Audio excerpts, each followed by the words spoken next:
All right, hello ladies and gentlemen of Algebra 2. We are looking at percents and graphs today, so we're trying to look at converting between decimals, percents, and numbers, and then looking at some different graphs. And hopefully some of this will be a review, but some of it's always good to refresh. Take a look here. To find a percent when you're given a fraction, so if you're given like 21 out of 24, what percentage did you answer correctly? Well, all I'm going to do is I'm going to divide,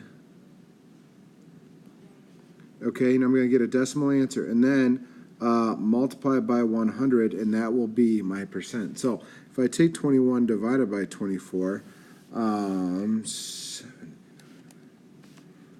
divided by 24 is the same thing as saying 7 divided by 8. So that's going to be 0.875. So as a percentage, if I multiply 100, it's a fancy way of saying just move the decimal place over 2 times. So my percent would be that. So divide and then multiply by 100. So to find a percent given a decimal, it's pretty easy. All I do is move over 2 places. All right, so 0.025 as a percent. Move it over, so 2.35%. That's what I'm looking at. For everything else, I want to use this right here. If they say is, if they say of, that's kind of where it is. So another way to say it is part over whole. So what is 45%? What percent is 45 of 78? So 45 is the part, 78 is the whole. Percent over 100, and then use cross products. All right, so let that be x. So 78x equals 4,500. So 45 times 100, or 4,500 divided by 78 is going to be 57.7%.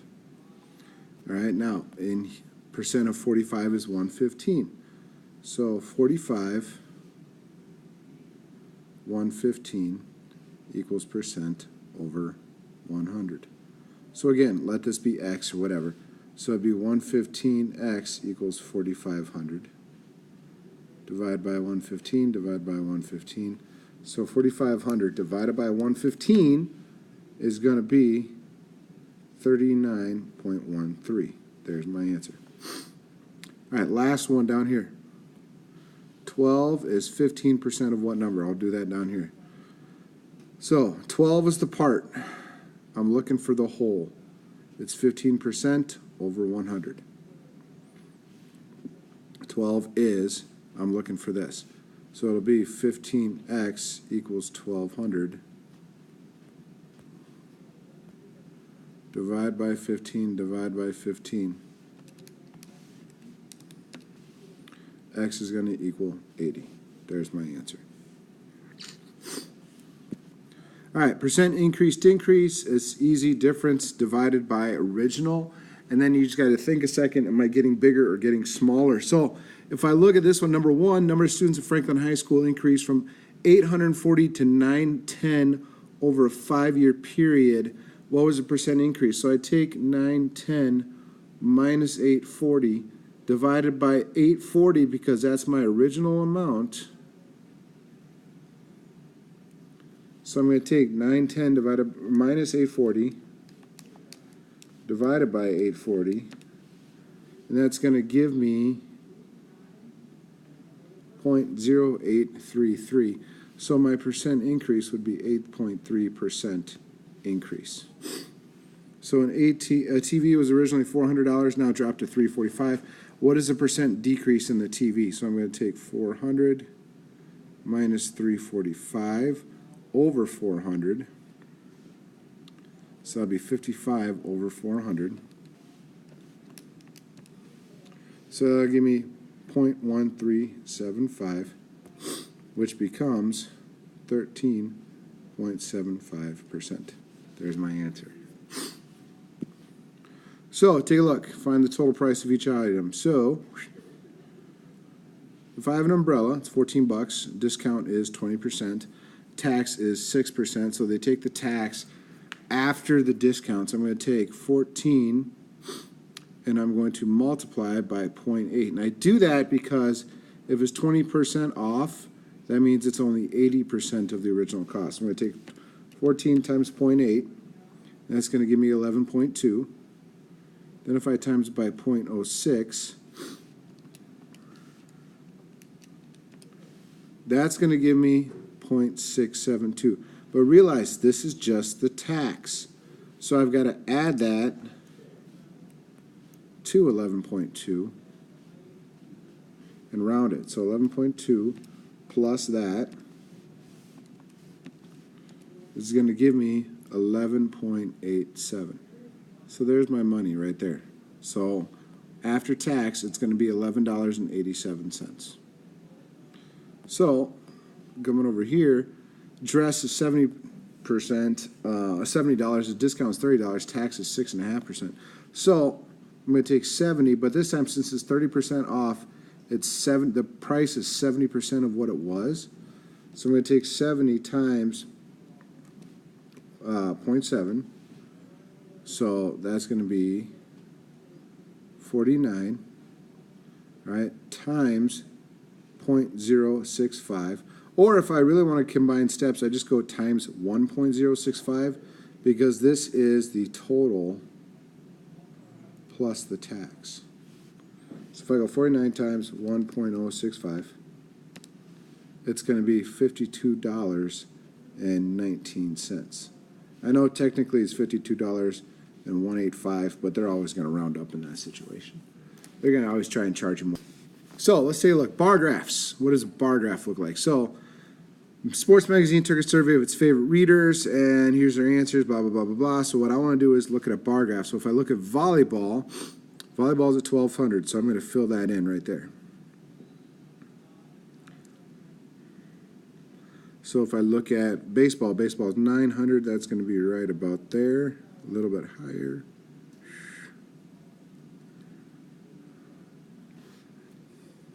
Soccer's 1,500. All the soccer players everywhere, playing all the time.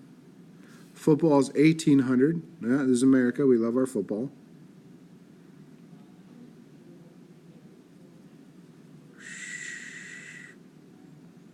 And then basketball is 600. So basketball is going to go up to here. Now from doing this, you can start to get a comparison of what percent each person likes. So I did 1,200, 1,200, 900, 900, 1,500, 1,500, 1,800, all the way up to the top, 600 right there. So which sport is least popular? That would be basketball. What is the most popular sport? That's going to be football. To have the same number of votes for soccer and football, how many more votes will soccer require? So soccer, remember, was 1,500. Football was 1,800. So they're going to need 300 more votes. If 200 readers vote for soccer, will it be the new topper on the chart? The answer is no. Football is still highest.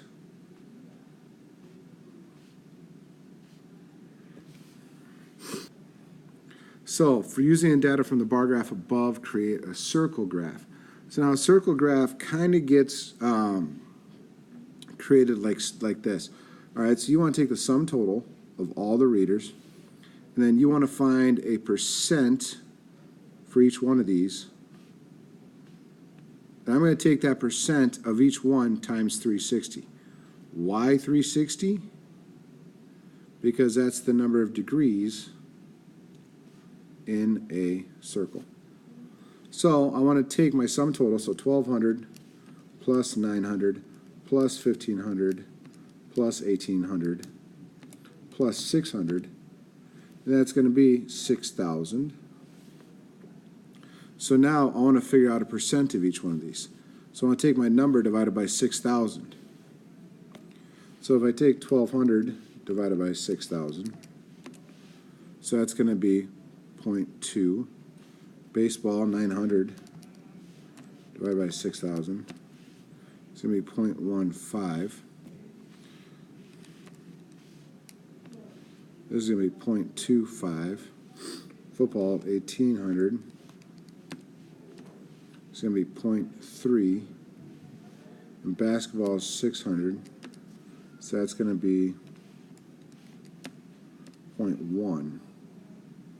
So what I'm going to do now is multiply each one of those by 360.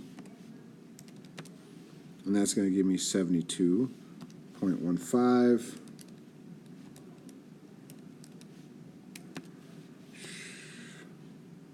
54.25 times 360 is going to give me 90.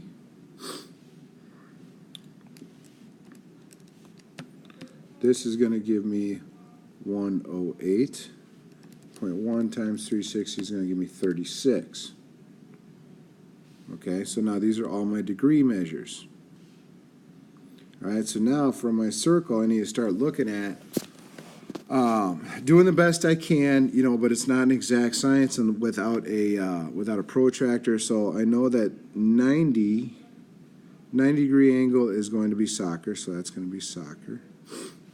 108 degrees, oh, that's a little bit past 90, so I'm going to call that right here. This will be football. So then you got 72, 54, 36. So 72, 54, and 36. 54 and 36 actually add up to 90. So 72 would be fine for right here, and that will be volleyball. And then 54 and 36, so one's a little bit more than the other. So I'll let that be baseball. And then this one in here is going to be basketball. So that's just kind of broken up. All I did, figure out each degree measure, and then make your circle graph from there. So what percent of the voters polled chose baseball as their favorite sport? So if you slide back, you saw that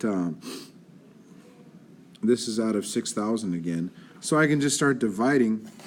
So for baseball, it would just be 900 divided by 6,000. So that would be 15%. If this poll is indicative of how 20,000 people of Farmington would actually vote, what is the best estimate of the number of votes volleyball would receive? So volleyball right now is 1,200 out of 6,000. If you compare that to 20,000, what would this be? So 1,200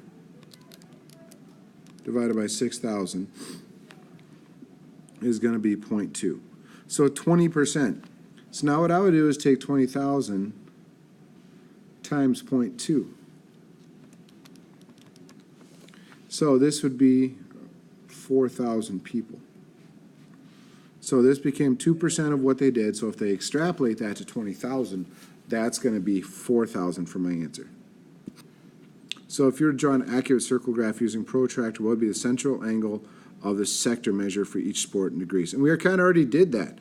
That's that thing that we did before. So we did, you know, it was 72, it was 90, it was 180, it was, not 180, sorry, 108.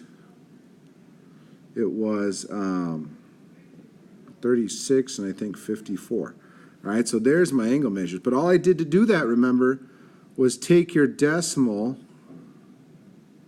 and multiply it by 360 because there's 360 degrees in a circle. All right, that's all I got. Play around with this and come talk to me.